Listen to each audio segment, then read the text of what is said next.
su comportamiento también será nuevo. Pablo lo dice de la siguiente manera: de modo que si alguno está en Cristo, nueva criatura es. Las cosas viejas pasaron, y aquí todas son hechas nuevas. Escúcheme, y escúcheme bien. Si su religión no ha cambiado su vida, es mejor que cambie de religión. Porque la religión bíblica, si así podemos llamarla, debe cambiar su vida.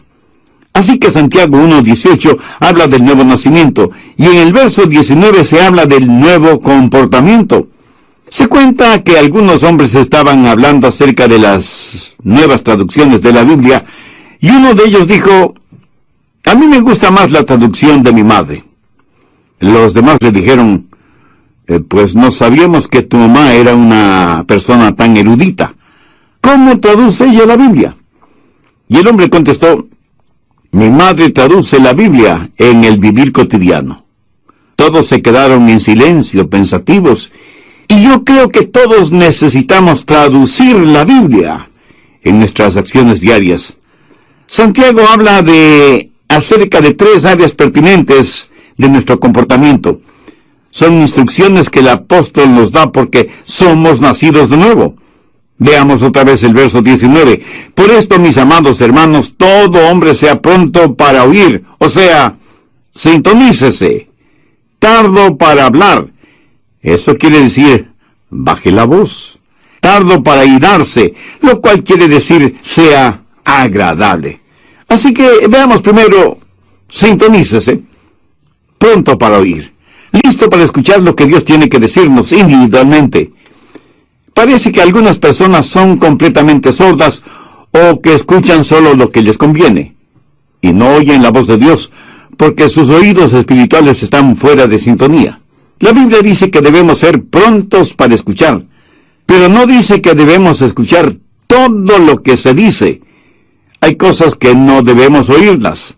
En Marcos 4:24 leemos: mirad lo que oís. Usted no necesita oír todo lo que se dice. Usted no necesita hacer de sus oídos tarros de basura en donde todo el mundo bota sus chismes y sus habladurías. Usted no necesita escuchar cada filosofía humanista y pagana. Por eso Jesús dijo: mirad lo que oís. Cuando Santiago habla de ser prontos para oír, ¿qué quiere decir? Que hay que ser rápidos para captar los impulsos del Espíritu Santo, rápidos en escuchar la palabra de Dios, rápidos en oír la voz de Dios. ¿Está usted listo para oír la voz de Dios este momento? El problema con mucha gente es que no está escuchando. No es que Dios no esté hablando. El problema es que nosotros no estamos escuchando. Dios nos habla por medio de su palabra, la Biblia. ¿Tiene usted una Biblia? ¿La lee? ¿La conoce? ¿La estudia y medita en ella? Si su respuesta es no a estas preguntas, ¿por qué no? ¿Usted dice ser cristiano? La Biblia es la palabra de Dios para usted. Por lo tanto, no es paradójico que usted quiere conocer la voluntad de Dios, pero no lee su palabra ni su corazón está listo para escuchar su voz. Tengo aquí 5 preguntas que quiero que se las haga a usted mismo. Primera, ¿hay una lección que debo aprender? Segunda, ¿hay una bendición que debo disfrutar? Tercera, ¿hay un mandamiento que debo obedecer? Cuarta, ¿hay un pecado que debo evitar? Y quinta, ¿hay una verdad que debo llevar y compartir? Verá, Dios me ha llamado a mí para predicar. Y no lo digo por vanidad ni orgullo. Dios me ha dado la habilidad y la sabiduría espiritual para predicar su palabra. Si no fuera así, yo sería un usurpador de una extraordinaria responsabilidad a la que Dios me ha llamado. Y la Biblia me dice que debo ser sumamente cuidadoso con lo que predico. El apóstol Pedro dijo: si alguno habla, hable conforme a la palabra de Dios. Pero así como es mi responsabilidad el hablar conforme a la palabra de Dios, es su responsabilidad, amigo oyente, el estar preparado para escuchar el mensaje de la palabra de Dios. Tengo el derecho de esperar que usted esté preparado para oír, así como usted tiene el derecho de esperar el que yo esté preparado para predicar. ¿No le parece? Sí, yo sé que no soy el mejor predicador del mundo y estoy muy convencido de esa realidad.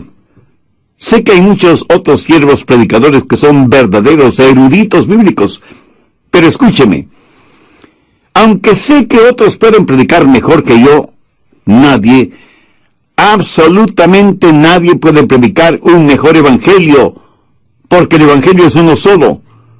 Y si alguien cree el evangelio de los falsos maestros, pastores y profetas, la Biblia dice, sea anatema. Dios habla por medio de las Escrituras. Dios habla por medio de mensajes como este que está escuchando. Dios habla por medio de su Espíritu Santo. Por eso la Biblia dice, el que tenga oídos para oír, oiga. Muchos no han aprendido a estar quietos y a escuchar lo que Dios diga en los momentos de meditación, de devociones personales. Ahora tengo una advertencia. Cuando usted tiene realmente su momento devocional con Dios, el diablo le atacará con toda la artillería del infierno, porque él no quiere que usted tenga esa comunión espiritual, ese compañerismo íntimo con Dios. Él no quiere que usted aprenda a decir, habla, Señor, que tu siervo escucha. ¿Le gusta a usted conversar con alguien que acapara la conversación? Muchos de nosotros somos egoístas cuando se trata de la oración. En vez de tratar de escuchar a Dios, queremos, casi demandamos que Dios nos escuche. En la sociedad actual en la cual vivimos, nos hemos llenado de tanto ruido infernal y mundano, que casi desconocemos lo que es un tiempo de quietud, de silencio, en la presencia de Dios. Y cuando visitamos Israel, al cruzar por unos campos de pastoreo, el guía nos dijo, a estos campos vienen los pastores con sus ovejas para que se alimenten, exactamente como lo hacían los pastores hace ya más de 2000 años, pero con una diferencia. Los pastores de antaño, por lo general, tenían una flauta, en la cual interpretaban hermosas melodías mientras las ovejas se alimentaban. Hoy en día tienen radios transistores y iPods para escuchar lo que se les antoja escuchar, sea bueno o malo. Y yo, sonriendo, pensé, si David hubiera tenido uno de estos modernos inventos, estoy seguro que no hubiera escrito el Salmo 23. Santiago, en primer lugar, nos dice que el nuevo nacimiento da como resultado un nuevo comportamiento, que debemos estar sintonizados a la voz de Dios y que debemos ser prontos para oír. En segundo lugar, dice que debemos ser tardos para hablar. No solo que debemos estar sintonizados, sino que debemos pensar antes de hablar. ¿Por qué? Porque la verdad es que en general hablamos demasiado. Abrimos muchas cosas por equivocación, pero no tan frecuentemente como la boca. Es como si el apóstol estuviera diciendo, no hablen tanto como están acostumbrados a hacerlo. Busque Proverbios 10:19. En las muchas palabras no falta pecado, mas el que refrena sus labios es prudente. Matemáticamente existe la posibilidad de que mientras más hable, más pronto está a pecar con su boca. En Proverbios 17:27 y 28 leemos, el que ahorra sus palabras tiene sabiduría. Aun el necio cuando calla es contado por sabio. El que cierra sus labios es entendido. Muchos de nosotros nos metemos en problemas cuando hablamos. Por eso, es mejor tener la boca cerrada. Eclesiastés 5:3 dice, porque de la mucha ocupación viene el sueño, y de la multitud de palabras la voz del necio. Mientras más una persona habla, a veces más proclama la necedad de su corazón. Alguien dijo que es mejor tener la boca cerrada y dejar que los demás piensen que uno es un tonto, que comenzar a hablar y remover cualquier duda al respecto. Los rabinos suelen decir y señalar que el hombre tiene 2 oídos y una boca. Los oídos siempre deben estar abiertos y la boca cerrada, reteniendo en esa bóveda, tras los barrotes de marfil que son los dientes, a la lengua. Debemos escuchar 2 veces más de lo que hablamos, pero la realidad es todo lo contrario. Mateo 12:36. Mas yo os digo que de toda palabra ociosa que hablen los hombres, de ellas darán cuenta en el día del juicio. Escuche, Jesús no está diciendo que no debemos tener conversaciones agradables o compartir un momento de humor sano. Él habla de palabras improductivas, denigrantes, hirientes, groseras, maldicientes. En Santiago 2:17 leemos: así también la fe, si no tiene obras, es muerta en sí misma. La palabra muerta en este versículo es la palabra ociosa de Mateo 12:36. ¿Qué quiere decir esto? Que es improductiva, que no contribuye para nada, que es desanimadora en vez de edificadora. Prácticamente lo que Jesús dice es que si las palabras que decimos no ayudan, no edifican, sino que más bien son destructivas, y que de cada una de esas palabras daremos cuenta en el día del juicio. Aún el humor adecuado puede ser usado para romper el hielo en cualquier reunión, y puede ser agradablemente beneficioso. Pero el humor usado como burla o sarcasmo es denigrante. Dios no quiere que seamos agresivos ni groseros usando el humor. A veces hablamos de las cosas sagradas con labios mundanos y profanos. En el capítulo 13 de Mateo, los fariseos habían acusado a Jesús de que echaba fuera a los demonios por el poder de Beelzebú, el príncipe de los demonios. Por eso Jesús dio una advertencia. No es una advertencia contra palabras sabias y edificantes, sino contra palabras acusatorias dichas seriamente. ¿Ha pensado alguna vez en el daño que causan las palabras necias? ¿Sabe cuántos hogares han sido destrozados por palabras y expresiones inconvenientes? ¿Cuánta gente inocente ha sido enviada a la cárcel por las palabras deshonestas o el testimonio falso de otros? ¿Cuántos corazones han sido destrozados por promesas o palabras falsas? ¿Cuántas iglesias se han dividido por las palabras de unos contra otros? ¿Cuántas almas se han perdido porque la gente no ha aprendido a controlar sus lenguas? Una de las marcas de una persona nacida de nuevo es que su lengua está bajo el control del Espíritu Santo. Y la misma Biblia, que nos dice que seamos prontos para escuchar, nos dice que debemos ser tardos para hablar. Y las dos cosas son mutuamente incompatibles. Hay una antigua rima infantil que dice: el viejo búho vivía en un roble. Mientras más veía, menos hablaba. Mientras menos hablaba, más escuchaba. ¿Y por qué no podemos ser como ese viejo búho? ¿Lo ve? Ese sabio búho había aprendido a escuchar.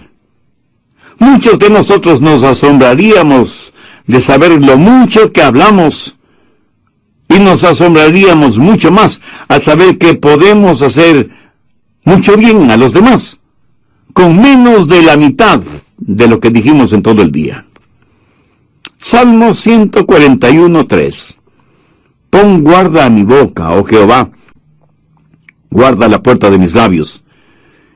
Esta es una sabia manera de pedir ayuda a Dios para controlar sus palabras, de estar consciente de las cosas que dice. Entonces, Santiago hace énfasis en que las marcas de un nuevo cristiano son, primero, el que haya nacido de nuevo; segundo, que sea pronto para escuchar; y tercero, que sea tardo para hablar y para airarse. No solo debe estar en sintonía y bajar la voz, sino que debe ser agradable.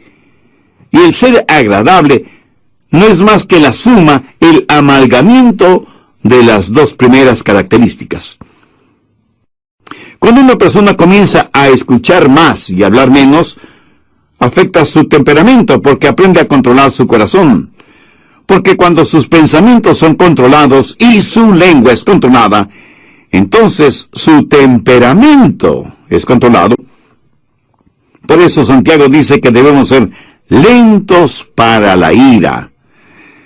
Tal vez los jovencitos modernos no sepan lo que ira significa. Sencillamente significa perder control de su temperamento. Por eso la advertencia de ser lentos para airarse. Nunca debemos perder nuestro temperamento. Pero ¿saben una cosa? En verdad no es que perdemos nuestro temperamento. Más bien, lo encontramos. La Biblia nos dice que nunca debemos enojarnos. Y quiero que entienda esto muy claramente. Veamos lo que dice Efesios 4:26. Airaos, pero no pequéis. Es pecado cuando su enojo se transforma en ira. Jesús se enojó, pero no pecó. Algunos piensan que Jesús nunca se enojó. Algunos piensan de él como si hubiera sido un robot espiritual, con leche en vez de sangre en sus venas.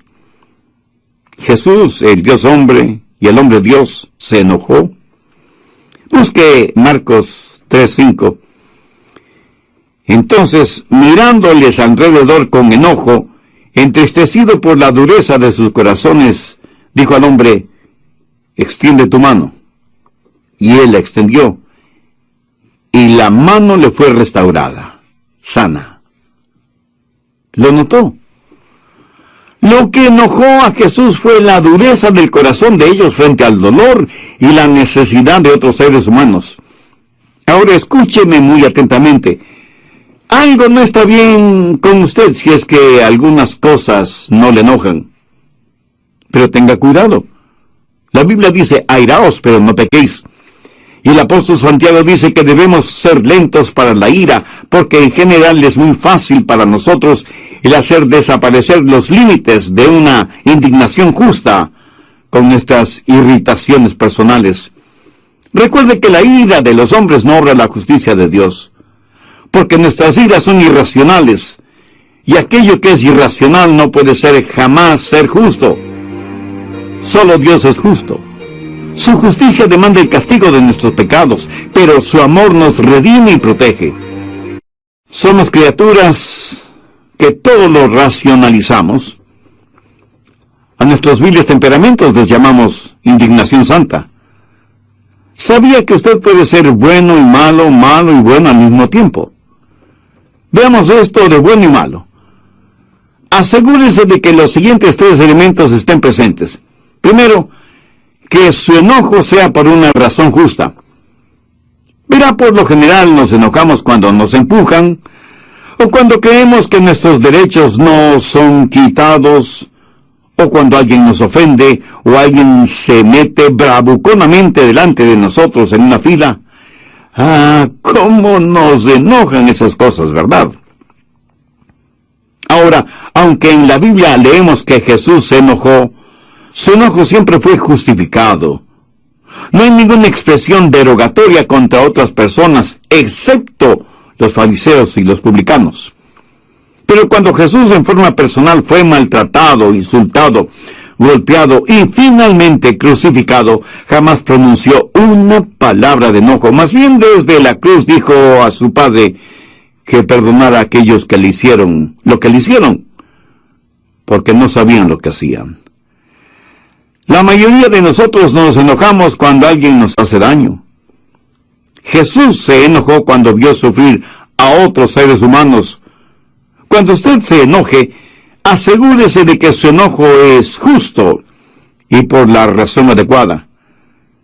Segundo, que su enojo sea por una causa justa.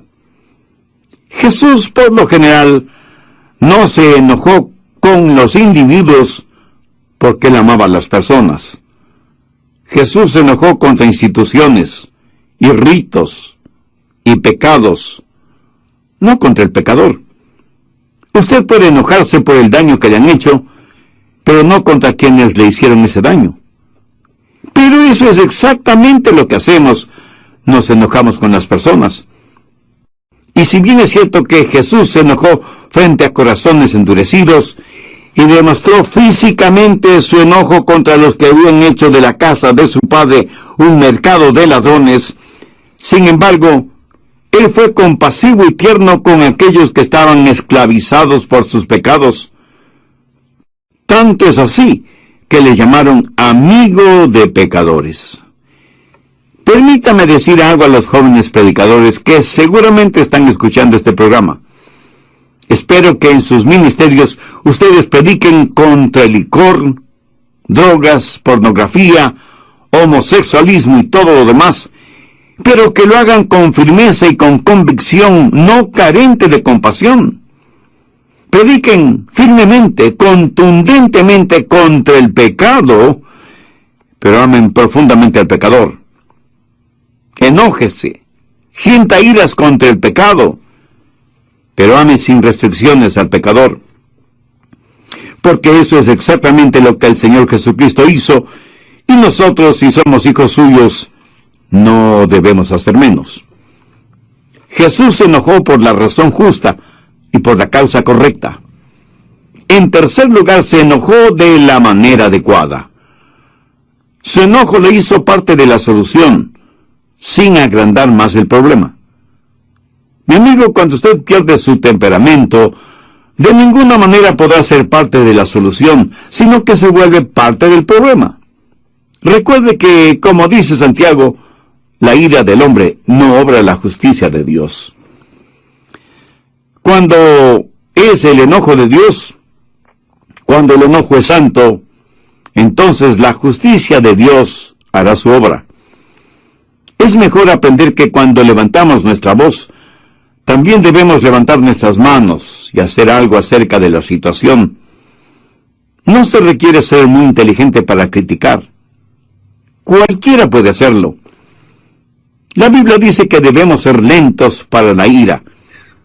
Al respecto, tenga mucho cuidado, porque hay muchas formas de disipación que pueden hacer daño a su testimonio, matar su influencia y revelar su carácter, mucho más que su enojo o su temperamento tipo fósforo. ¿Quiere que le diga lo que la Biblia dice acerca de su temperamento? ¿Y qué es lo que eso prueba acerca de usted? Si usted tiene un fusible cortito, si usted es la clase de persona que explosiona por cualquier cosita, primero, usted es una persona que tiene una mente necia. Busque Eclesiastés 7:9. No te apresures en tu espíritu a enojarte, porque el enojo reposa en el seno de los necios. Y no vaya por ahí haciendo flamear su orgullosa superioridad intelectual, porque la Biblia dice que si usted es dado al enojo, usted no es nada más que un necio. Segundo, usted es una persona de carácter débil. Proverbios 16:32. Mejor es el que tarda en airarse que el fuerte, y el que se enseñorea de su espíritu que el que toma una ciudad. Algunos piensan que ser rápidos para enojarse y tener un temperamento violento es una señal de fortaleza. Algunos son verdaderos bravucones en sus casas, rompiendo y tirando las cosas al suelo, golpeando a sus esposas e hijos, manejando su vehículo como un verdadero maniático, cuando otro vehículo se le cruza súbitamente en la carretera. Lo que usted considera una señal de fortaleza, en realidad es un signo de infantilidad, de falta de madurez. Actúa como un bebé con un ataque temperamental. ¿Qué es lo que dice Eclesiastés 16:32? Mejor es el que tarda en airarse que el fuerte, y el que se enseñorea de su espíritu, que el que toma una ciudad. Cuando usted se enoja y pierde el control, está abriendo la puerta a toda clase de pecados que normalmente no los cometería. Dice cosas que usted sabe que no debe decirlas, y hace cosas que usted sabe no debe hacerlas. Busque Proverbios 29:22. El hombre iracundo levanta contiendas, y el furioso muchas veces peca. Cuando usted está furioso, sus pecados se van a multiplicar más de lo que usted piensa. Hará cosas negativas que ya no podrá deshacer. Dirá palabras que usted daría lo que fuera para no haberlas dicho. El momento que usted pierde su ecuanimidad mental, pierde el control de sus palabras y de sus acciones. Pero esto no le disculpa ni justifica delante de Dios. El hombre iracundo levanta contiendas y el furioso muchas veces peca. Alguien dijo que el enojo es como una piedra lanzada contra un nido de avispas. La analogía es clara y contundente. Sea iracundo y furioso, y se verá atacado por toda clase de pecados o transgresiones. Ahora, ¿cómo enfrentar, cómo manejar el enojo? Pues empiece tratándolo como lo que es: pecado. ¿Sabe que algunas personas se enorgullecen de su temperamento volátil? Y no solo que se enorgullecen, sino que lo razonan, lo justifican y dicen: es que todos en nuestra familia somos pelirrojos. Mi amigo, es un mito científico aquello que el color del cabello determina el temperamento. Otros, en cambio,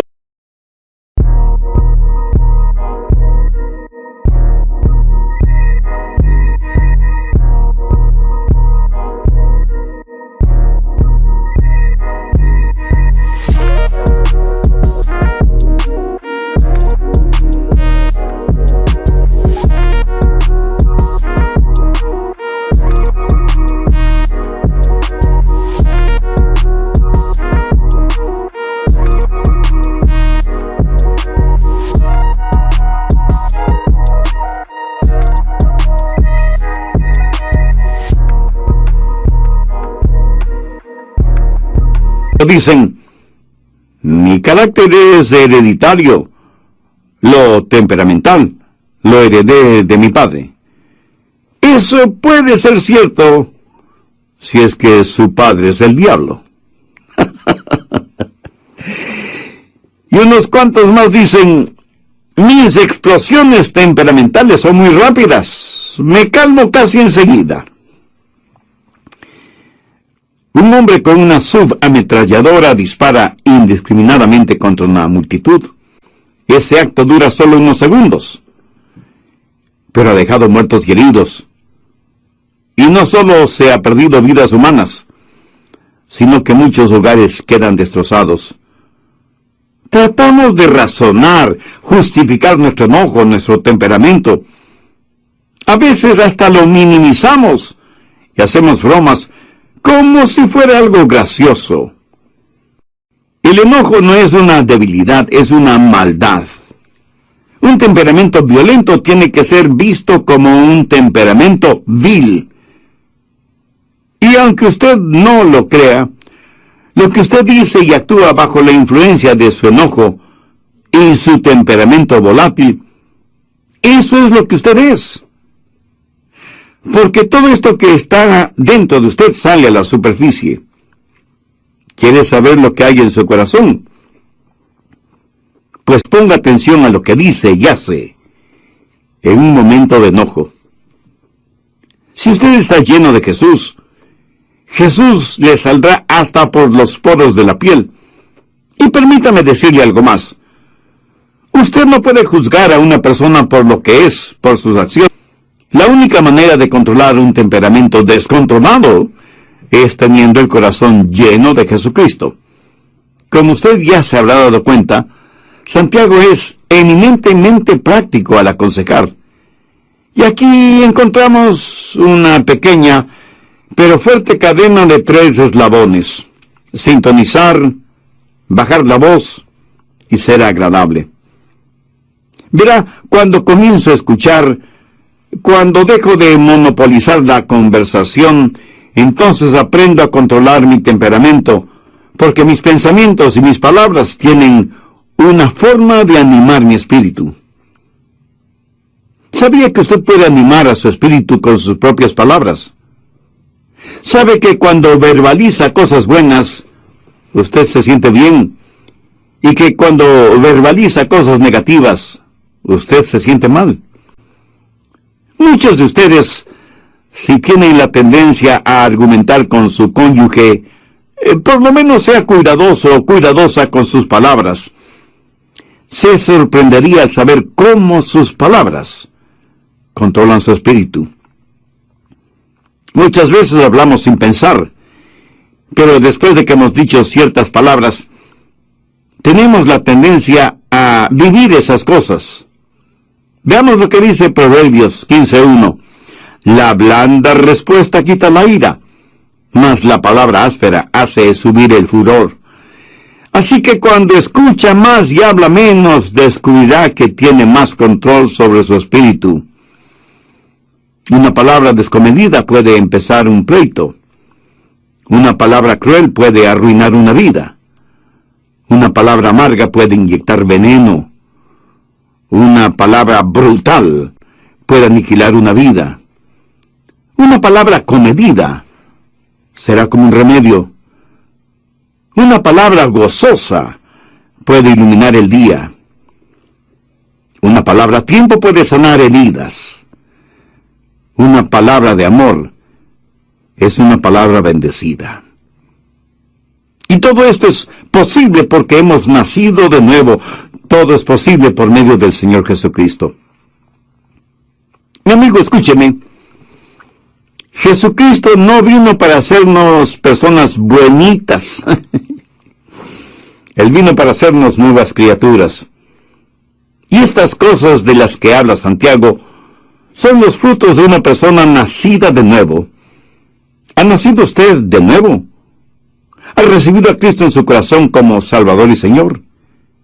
El que usted trate de controlar por usted mismo su temperamento es como si usted estuviera tratando de controlar un barril de pólvora en el infierno, o como tratar de controlar su lengua con pegamento, o sus pensamientos sin el Espíritu Santo. Entonces, primero, usted necesita una nueva naturaleza, necesita nacer de nuevo. Dios le ama y tiene un plan para su vida. Jesús está llamando a la puerta de su corazón porque quiere darle nueva vida, y así mover palancas, girar manijas, apretar botones para poner en funcionamiento los engranajes del puente para levantarlo y bajarlo nuevamente. El puente se movía sobre sus enormes bisagras para permitir el paso de barcos. Luego el encargado bajaba el puente para permitir el paso de los vehículos y los peatones. Un día el hombre trajo a su hijito, quien quería ver qué es lo que hacía su papá y cómo es que el puente trabajaba. El papá hizo su trabajo y los engranajes comenzaron a moverse y a levantar el puente para permitir el paso de un gran barco. Luego tenía que bajarlo rápidamente porque se aproximaba un tren de pasajeros. Pero cuando el puente estaba bajando, su hijito cayó a las aguas del río. El niño gritaba pidiendo que su papá le ayudara. El hombre sabía que no podía abandonar su puesto de trabajo, ni mucho menos los controles del puente. Si lo hacía así, el tren de pasajeros que se acercaba se descarrilaría y se hundiría en el río con toda su carga humana, y cientos de personas morirían ahogadas.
Y sepultadas en los vagones del tren.